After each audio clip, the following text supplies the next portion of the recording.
seja muito bem-vindo, muito bem-vinda a mais um Fora de Sala, assim no melhor.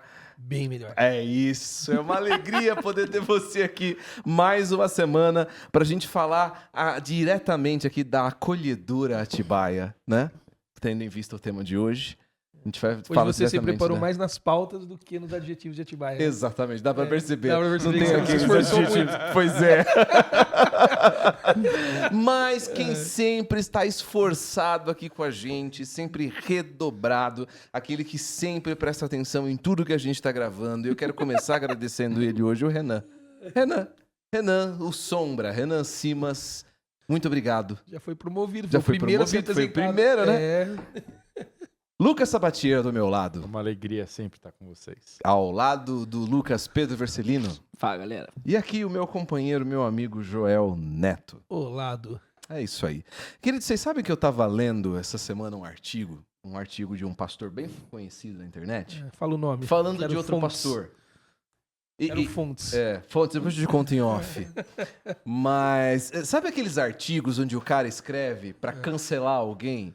E Sei. ele dá todos os adjetivos de alguém? Foi o Você RV. sabe exatamente de quem ele tá falando? Foi o RV que escreveu. Não, depois eu te conto quem foi. Ele sabe exatamente... Todo mundo sabe de quem ele tá falando. É. Mas Eu ele sou fala meio- assim... Eu sou meio lerdo. Mas ele fala, não vou citar Eu não nomes. faço ideia. Mas todo mundo sabe de quem ele tá falando. E isso me fez lembrar de uma questão que é muito comum nos nossos dias, que é a questão do cancelamento, né? Gostou da ponte? Se você Foi boa lê o negócio também. do cancelamento, te fez lembrar. Deu pra entender. Deu pra entender, né? Lá atrás já tava Verdade. entendendo.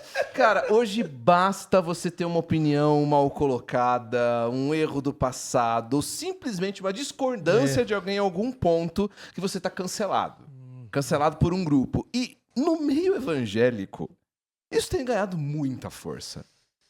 Tem se cancelado muita gente, às vezes devidamente, às vezes Tem muito não maluco com Tem palco muito pra falar, né? maluco, exatamente.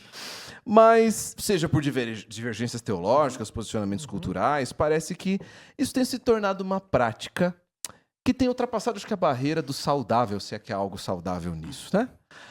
Como é que o evangelho ajuda a gente a responder essa cultura?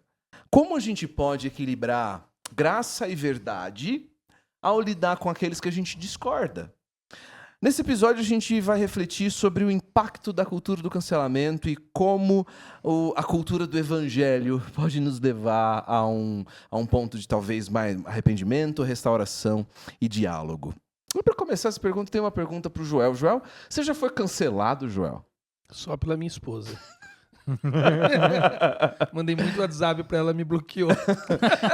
E eu quero dizer, inclusive, que o Felipe Santos não está com a gente aqui hoje porque ele foi cancelado. Esse é né? eternamente cancelado. Eternamente cancelado.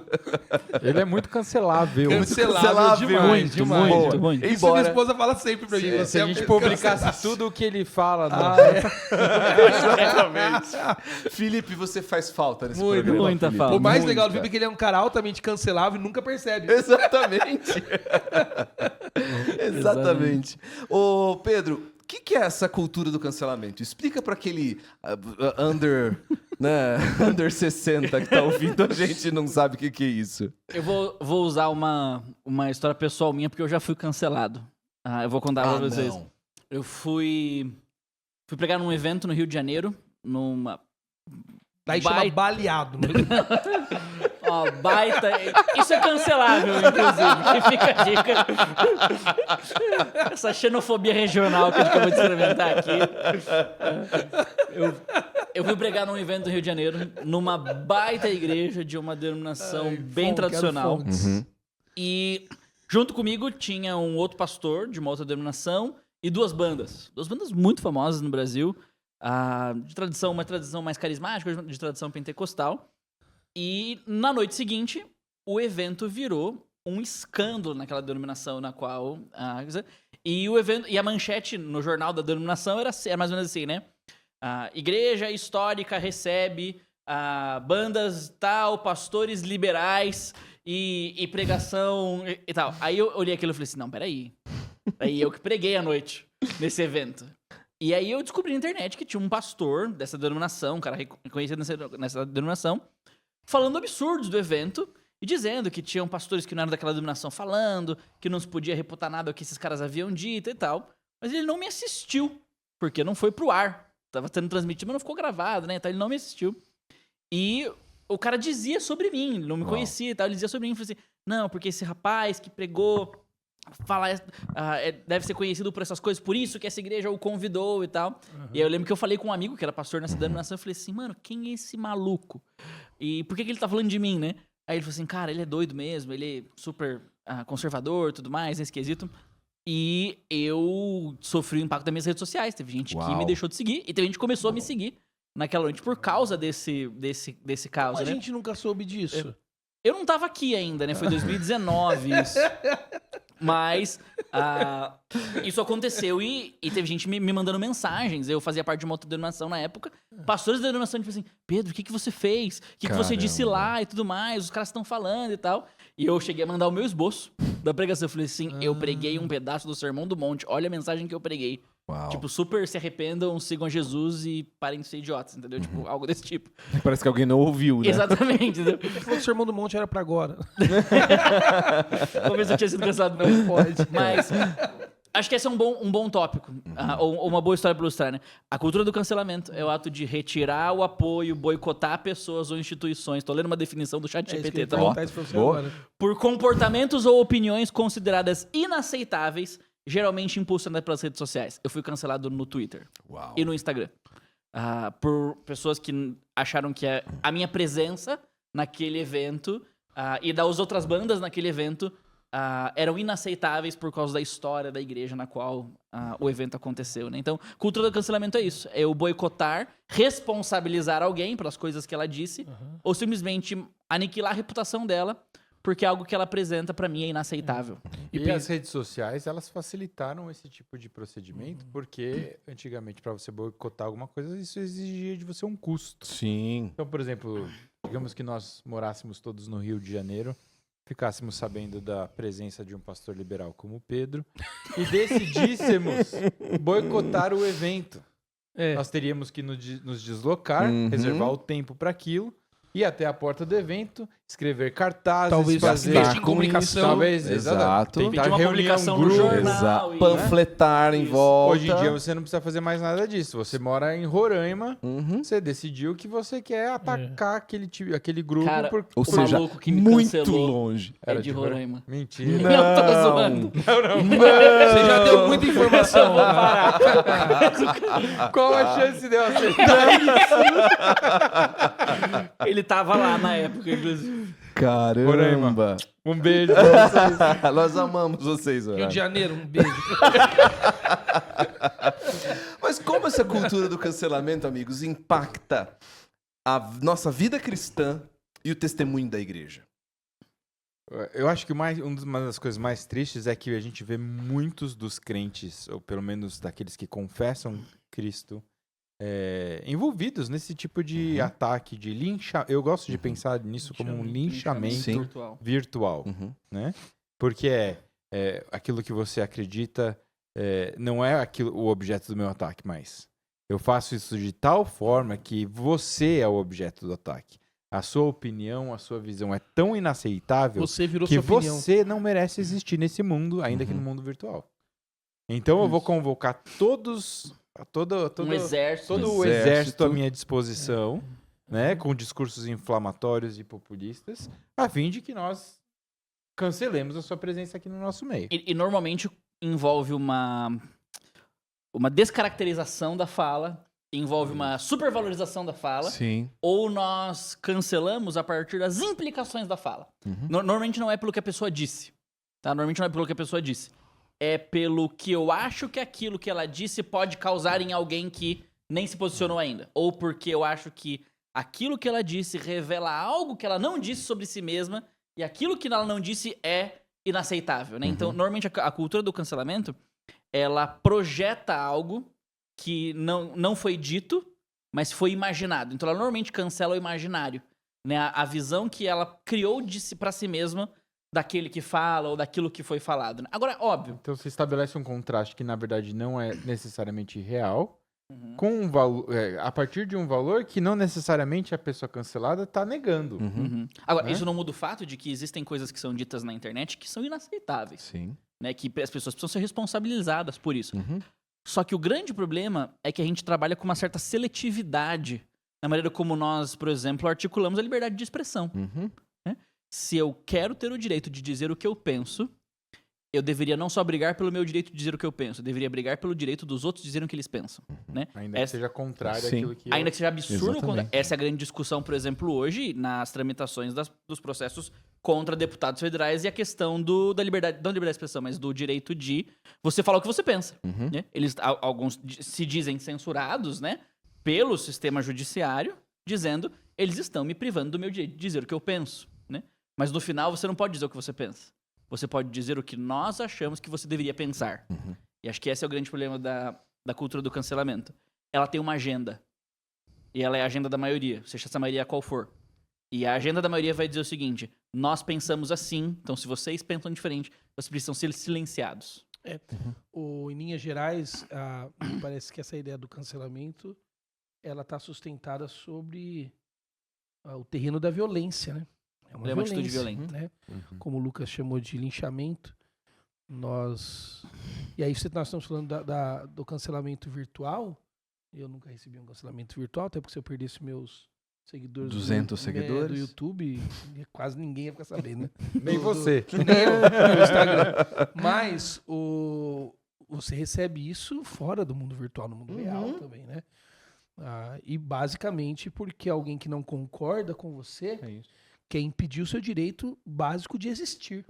De existir sendo quem você é. E a pessoa Mesmo- faz. Perdão, Pode falar, não, pode falar. E a pessoa faz isso atacando a sua reputação, né? Isso. Sim, Ela destrói a sua exato. reputação. Mesmo que sendo, como você bem disse, o que você é não seja adequado, mas ainda é o seu direito de existir. Eu estava na sala de aula hoje, numa sala de aula para adolescentes. E você pode imaginar que adolescentes falam o tempo inteiro numa escola, quando você está dando aula. E é incrível, se você está a meio metro deles, eles estão conversando com o cara da carteira de trás, né? E aí eu fiz uma pergunta, alguém respondeu, e a maneira que a pessoa respondeu, um dos meninos tirou sarro do que respondeu. Mas de uma maneira violenta. E eu fiz exatamente esse comentário. Eu parei todo mundo, aí eles viram que eu tava bravo, então ficou sério.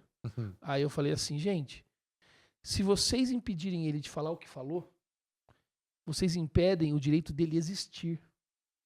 Porque a fala é o que, de alguma maneira, nos coloca aqui para fazer parte disso que está acontecendo.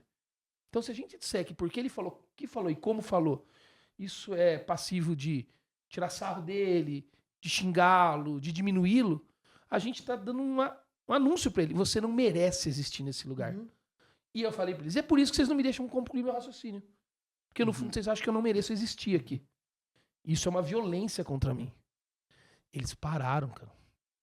Porque eu falei, se vocês me violentarem dessa maneira, violentarem ele, onde isso vai parar? Nós vamos ficar nos violentando a vida inteira e para sempre. Isso é muito legal, João, porque se a gente pensar na cultura do cancelamento como ato de violência, a gente tem que começar a pensar agora quais são as armas que ela empunha para isso. Ela usa a difamação, ela usa a mentira, A O exclusão. estereótipo. ela usa o preconceito, o preconceito, estereótipo, estereotipado. ela usa a descaracterização, né, a desonestidade, A exclusão. a exclusão. Então, essas são as armas da cultura do Uso que cancelamento. tem valor para você. Exato. Isso, tem exatamente. valor. Ela usa a seletividade, ela recorta uma parte do todo. É. Sabe o que Ela- é interessante você falar isso? Porque no artigo que motivou essa nossa conversa, ele falava sobre cancelamento, ele falava exatamente dessas opiniões desse outro pastor, que estão dentro do campo de opiniões. Não são heresia, ele não estava dizendo coisas absurdas. Estava no campo de opiniões. E ele dizia, ressaltava que, inclusive, essa outra pessoa, ele usou essa expressão, persona non grata nos meios evangélicos. Em alguns círculos evangélicos. Uhum. Ele era uma Que provavelmente pessoa... são os círculos evangélicos do qual esse cara faz parte. Exato, exato. Mas a presença... Mas ele reduz o evangelicalismo Exatamente. a ele. E ao seu clubinho. E essa questão da fala é interessante, porque ele não tem o direito de existir entre nós. É como se estivesse dizendo isso. Ele não tem Que é o o que o João direito, falou. que é exatamente isso que o João está falando. Obrigado. Foi sensacional, Você me- João. Eu não, Você consigo, sempre- eu não consigo evitar de tentar jogar isso aqui. O Joel pode ajudar a gente, talvez, até a a construir em cima dessa proposta, mas eu acho que o cancelamento, Edu, ele é, de certa forma, uma tentativa expiatória. E aqui o que me vem é o Girard. René Girard. Porque quando o caos impera em determinado meio social, aquele grupo tende a escolher ou a determinar num indivíduo a razão daquele caos. Uhum. E então O bode expiatório. se volta contra esse bode expiatório a fim de, sacrificando, restabelecer a ordem do grupo. Uhum. Né? É como se fosse um ritual de purificação. E ele leva do todos os padrão nossos problemas embora com ele. Quando a gente... Exato. Pra Então, fora assim, do arraial. Uhum. Eu tenho Boa. um ideal, um padrão que rege, ou um conjunto valorativo Tem um amigo que escrevendo que sobre deveria reger sim. a nossa sociedade. Uhum. Eu identifiquei alguém que é uma É verdade, ameaça ele a mandou pra esse mim, padrão. linda. Uhum. E se esse camarada, se essas ideias que ele carrega são uma ameaça a esse padrão, vamos eliminar ele. É. Ele vai ser, então, o nosso bode expiatório, o cancelado, para que nesse cancelamento a nossa sociedade seja A purificada. pergunta é que ordem e a que preço? Exato. Isso. Pois é, E muito legal que você exatamente. colocou. Então, você diria que normalmente o cancelamento surge quando alguém desafia o status quo da sociedade ou de um grupo específico? Uhum. Tô dizendo o seguinte, esses são os nossos valores, isso é que a gente acredita. Quando surge uma voz dizendo não de forma... Existe uma outra possibilidade, não. Esse grupo de poder fazendo uso do discurso... Isso é bem Foucault, né? Esse grupo de poder fazendo uso do... A ideia O discurso do Sim. poder... O direito Sim. de existir já tá bem esquisito. Pois é, exato. Lá está Eu acho bom. que a complexidade Tá vem, bom. Pedro, quando você entra no mundo virtual, é que você tem uma sobreposição de diversos grupos que coabitam o mesmo mundo digital. Uhum. Então você tem grupos que entram entre... Né? É até difícil determinar qual grupo que esse cara está representando em qual momento. Mas Uhum. isso, gente, isso é desde que sociedade é percebida como sociedade, com certeza. existe. Sim. Na sociologia moderna, por exemplo, Durkheim, que escreveu as regras do método sociológico, ele escreve isso como um fato social. Uhum. Ele propõe que o fato social é baseado em 3 pilares. Ele é coercivo, exterior e generalizador. Uhum. Então ele é coercivo à mente do indivíduo, ninguém te pergunta a sua opinião, ele simplesmente se impõe.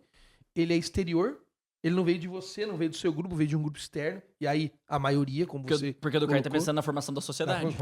a maioria, como você colocou, que é o status quo, Uhum. e ele é generalizador. Tem que ser pra todo mundo, mas pra todo mundo quem? Pra quem tem voz. Uhum. Porque Ou pra quem tem o poder. Porque eu acho então, que mas quem tem o poder tem a voz. Por isso que eu Sim. falei que se você tira a voz, você tira o jeito de existir. Sim. Porque o Durkheim fala, o fato social se dá de forma generalizadora. Se alguém não quiser, já não é mais um fato social. Ele não tá no fato social. Agora, tem quem não queira. Agora, quem não quer não tem o direito de dizer que não quer. Uhum. Por exemplo, eu vou dar um exemplo. Eu passei por um momento de construção na minha casa. Eu construí uma casa e lidei com muita mão de obra. E era incrível ver mão de obras que eu contratava na minha casa de pessoas que, se eu quisesse, eu passaria a perna nelas. No sentido mais claro da coisa. Porque o senso de inferiorização que eles tinham diante de mim era absurdo, cara. Uhum. Era absurdo. Contratava alguém pra fazer um serviço bem básico na minha casa, de mexer com uma terra, colocar uma grama, plantar uma coisa, ou limpar alguma coisa, tirar entulho. Se eu oferecesse menos, eu pagaria menos. Porque o senso de eu não tenho direito de existir diante de você, a ponto de dizer pra você o que você deveria fazer pra mim, é incrível, ele é alarmante na pessoa. Você tem que posicionar aquela pessoa no mundo e naquela relação para que você possa ser justo com ela. Uhum. Pedir que ela te permita ser justo com ela. Porque esse fato social violento que exclui as pessoas, ele faz isso, cara. Uhum.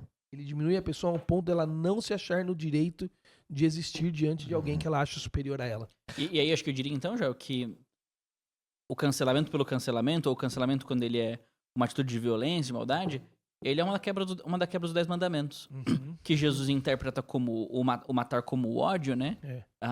É uma forma de matar. Quando você mata a reputação de uma pessoa.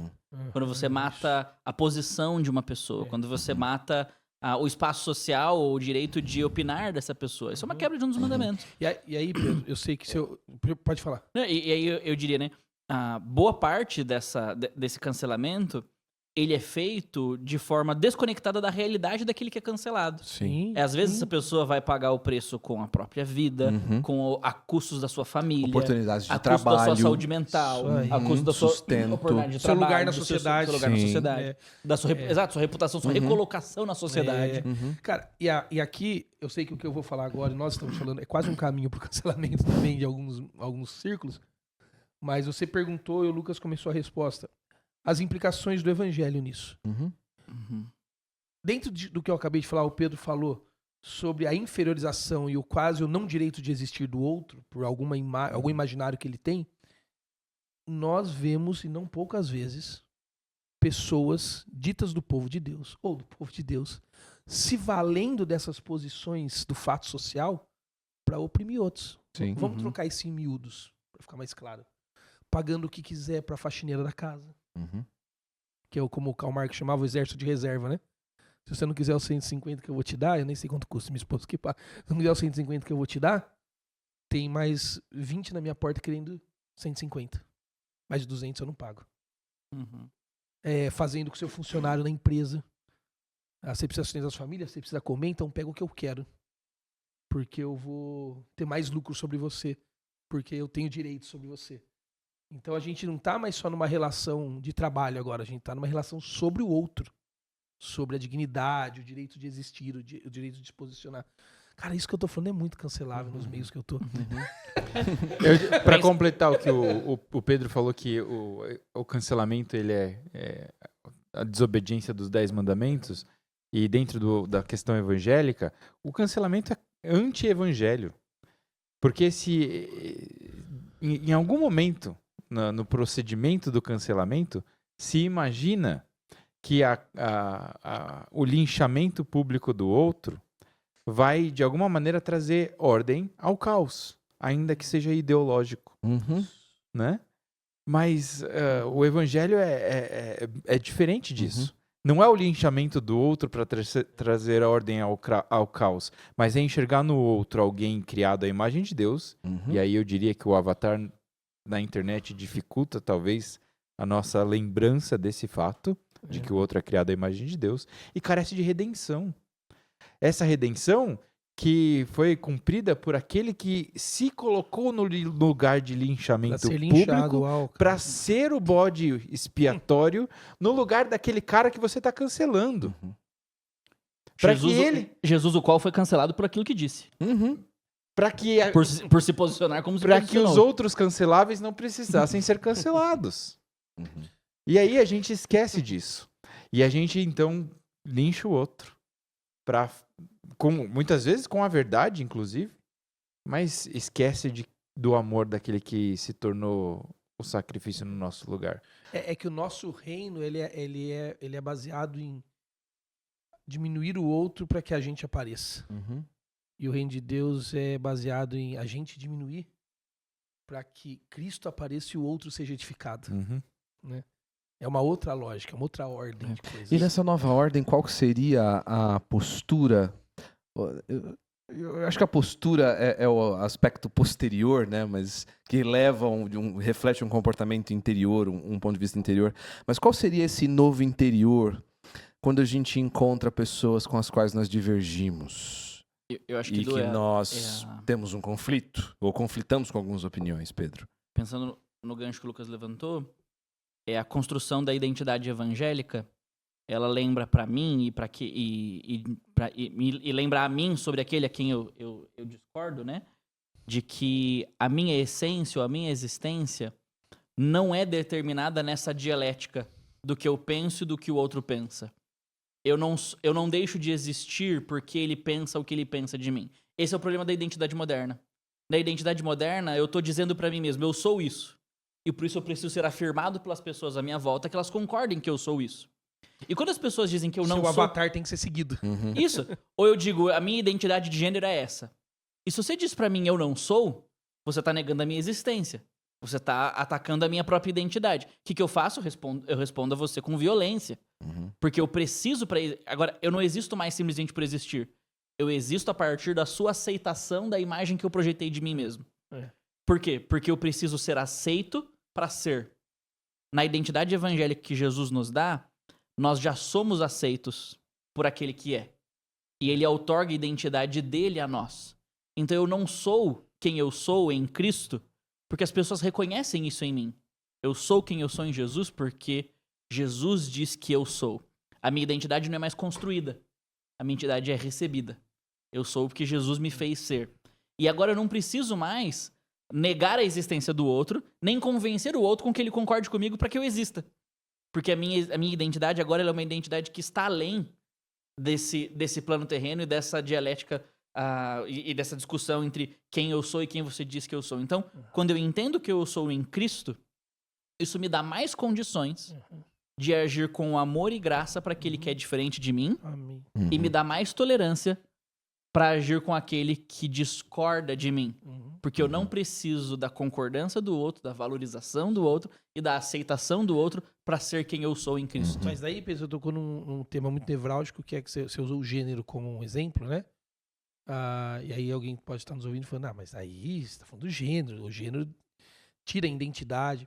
Não, o gênero não é a identidade, o gênero é um aspecto da identidade, não é toda a identidade de alguém. Por isso que o indivíduo talvez chegue na nossa igreja com questões de gênero e nós podemos percebê-lo para além do gênero dele. E não é o gênero dele a partir de um paradigma bíblico correto que vai dar uma correta identidade para ele, mas é a correta identidade dele que vai se desdobrar num gênero correto, num gênero bíblico, numa maneira de perceber o gênero dele biblicamente. Por isso que, em geral, ao longo da história, alguém que chega em nossas igrejas com as confusões do gênero, nessa geração, rapidamente ela e violentamente ela é colocada de lado. Porque o que ela tem dito sobre si mesmo, ou se autoafirmado, se tornou quem ela é. E a gente aceita isso. Não, quem diz o que você é Jesus. Então eu vou conseguir olhar para você e para sua identidade fora das escolhas que você fez. E eu vou conseguir conviver com você sem violência, afirmando a partir do paradigma bíblico, mas é a sua identidade no paradigma bíblico em Cristo que vai definir os seus comportamentos identitários, de alguma medida. Eu não sei se eu me fiz compreensivo. Se a gente viu que a cultura do cancelamento, como um de nós citou, é anti-evangélica, é o contrário do evangelho que a gente professa, como é que a gente poderia, então, ao invés da cultura do cancelamento, nós criarmos uma cultura da graça e da restauração? Como é que a gente poderia ser agentes ativos na criação de uma cultura que evitasse esse escrutínio, esse assassinato virtual que é físico de pessoas, para criar uma cultura mais onde o evangelho é o norteador? Talvez uma nova ênfase na nossa necessidade de graça. Né? Porque Deus podia ter me cancelado. Eu merecia ter sido cancelado por Deus. Mas Ele não me cancelou.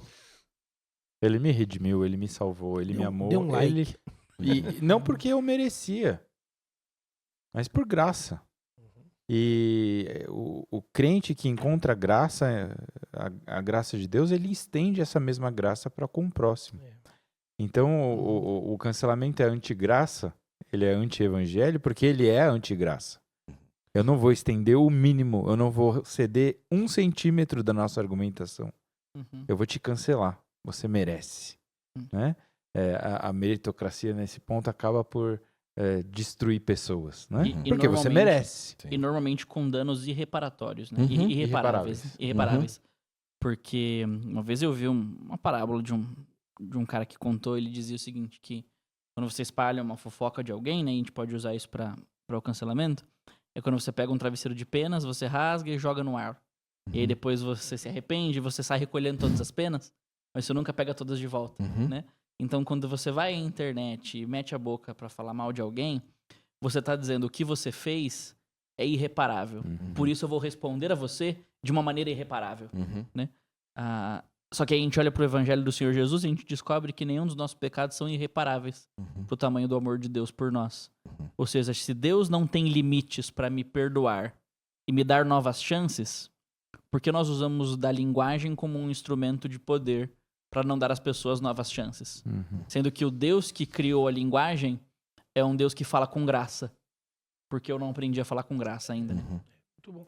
Eu acho que você deu a resposta lá no começo, quando você estava expondo a pauta, e você usou a expressão de João capítulo 1 lá, quando ele falou cheio de graça e verdade. Né? Que é a maneira como Jesus se encarnou em nosso favor, para a nossa redenção. E a graça não exclui a verdade, e a verdade ela vem no arrasto da graça. Né? Então, quando eu olho para o Pedro, para o Lucas, então o Pedro vai numa igreja e fala tudo que ele falou de errado lá, e o cara de Roraima corretamente chamou ele de liberal, né? Colocou no jornal o nome dele. Eu vou falar pro Pedro, você tá errado, cara. Mas ao dizer isso pra ele, eu vou dizer isso porque eu amo ele. E o fato de eu amá-lo, nenhum momento havia na minha intenção abandoná-lo.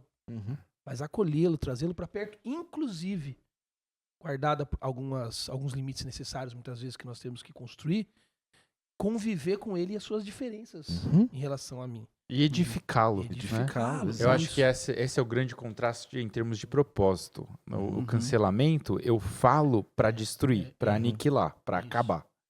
Mas a comunicação evangélica, Paulo já disse isso em Efésios 4, né? Ela tem o propósito bem estabelecido de edificar. Não saia da nossa boca nenhuma palavra torpe, né? Não é só para não falar palavrão, mas é para sair aquilo que vai levar o outro para cima, que vai edificar, que vai contribuir para a formação de Cristo nele. E levá-lo. Será que aquilo que eu falo, será que aquilo que eu digito, eu falo e digito para elevar o outro, para conformá-lo a Cristo? Ou eu falo porque é legal cancelar?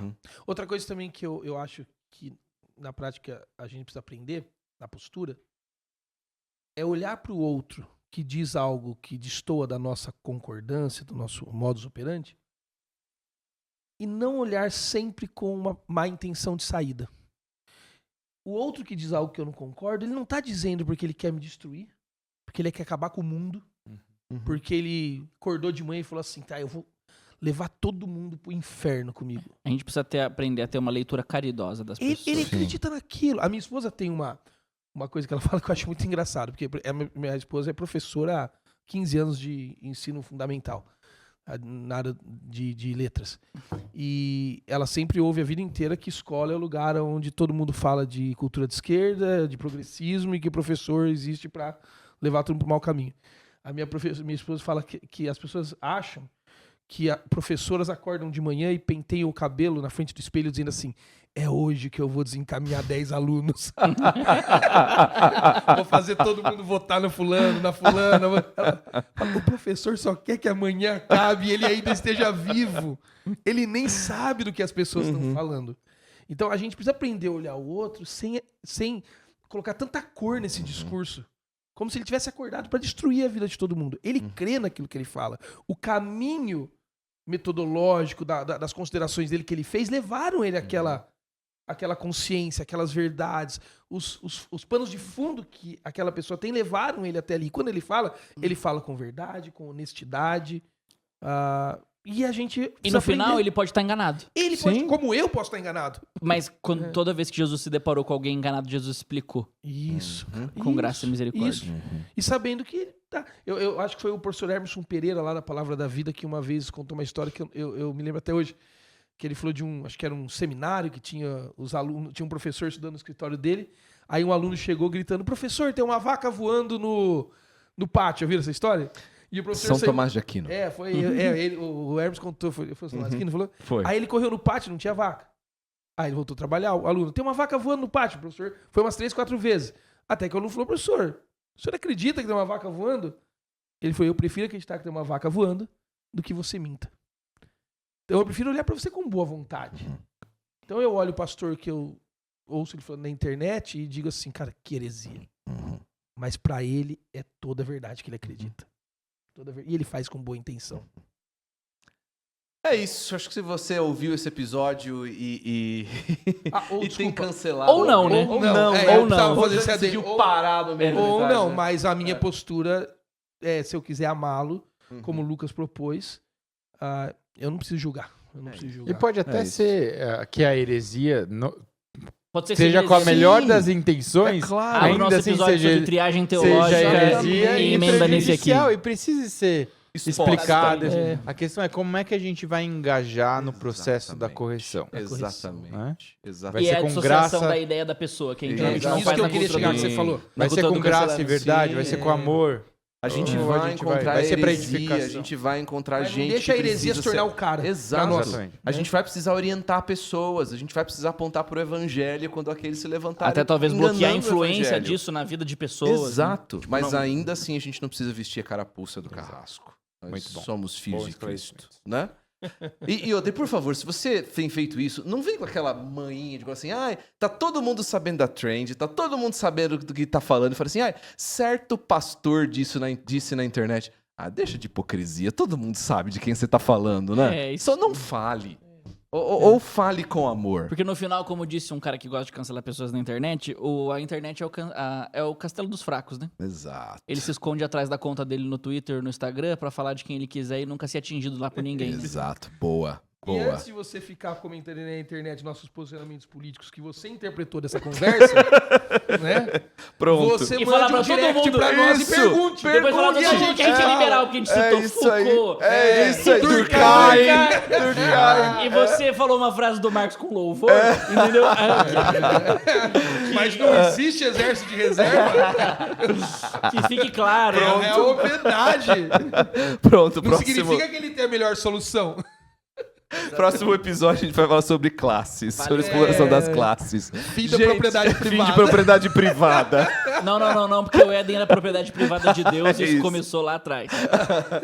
Gente, obrigado por você estar aqui até agora com a gente. É sempre um privilégio você estar, saber que você está do outro lado aí ouvindo as nossas conversas. Você quer participar? Escreva pra gente. Manda uma mensagem, manda um comentário que não seja cancelamento. E se você quiser cancelar alguém, bota seu joelho no chão, ora, pede pro Senhor e se arrependa. É isso? Aí. Amém. E Amém. Eu queria propor também, já propus um quadro no episódio Ah, passado. outro A gente quadro. tem que ir Queria, embora, queria mano. propor outra coisa. Que nós começássemos, os que assistem, os que ouvem, Aham. escrever nos comentários adjetivos pra Atibaia. Excelente, Né? boa. Você Vamos que lá. conhece Boa. Atibaia, mande um adjetivo Porque o aí. Du não tá mais dando conta. Chega, pois é, muita coisa. Agora pra ele tá em fazer. São Paulo, muita correria, loucura. 2 horas pra chegar até aqui, E outra, amigo. São Paulo tira a criatividade. Tira. Tira a criatividade. Exatamente, deu pra Que perceber. deixa mais rápido, É. mais eficaz, É, mas tira... menos criativo. tá vendo? Tá bom, logo logo eu perco o posto de host do podcast. É isso.